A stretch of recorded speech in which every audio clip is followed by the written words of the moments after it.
Thanks so much. Joined by Jevohn Shepherd and Leo Rautins. Okay, Canada has the opportunity to sweep their way through what we call the group of death. So bring on Spain. Greece, shaky warrior.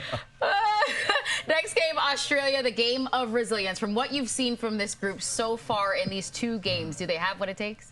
Yeah, without a doubt. I think when you look at how Canada's played, right, you've seen depth.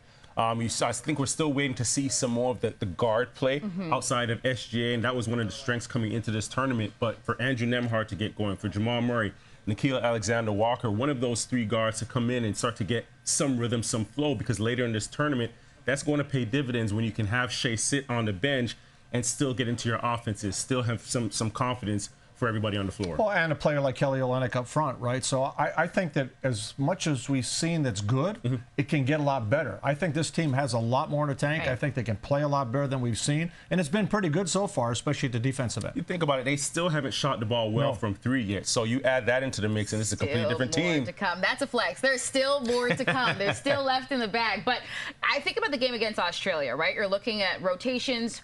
Who coach is going to put in, instead of a Kelly Olynyk for the size, he goes to a Kem Birch. A lot of people raise their eyebrows, but he's laughing now, making decisions that a lot of people most likely would not make. When it comes to Jordi Fernandez, how have you felt he's led this group through what's been thrown at them? Well, I think he's learned about his group as this tournament has gone on. Like, one big thing he did against Australia is when Lou and Dylan picked up their first foul in the first half, he sat them for some minutes, right, to preserve their fouls, knowing that both those guys are going to be aggressive, and he's also going to need them in the second half.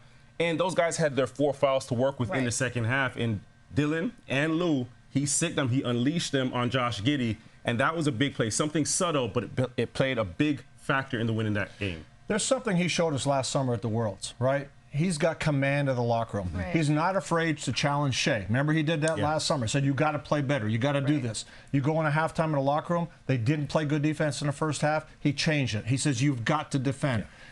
Jamal Murray, look at the way he handled him the other day. He goes, I'm really happy with Jamal, the way he's coming. Jamal's going to hear all that.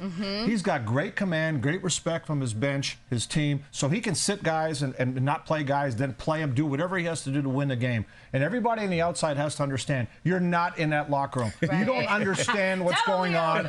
And coaches know better. They know these guys intimately, and they're going to make decisions that you may not get, but they get. And there's trust, Leo. It's trust. It is trust. 100%. But also, when you think about what you said with Shea, think about this game, though, against Australia.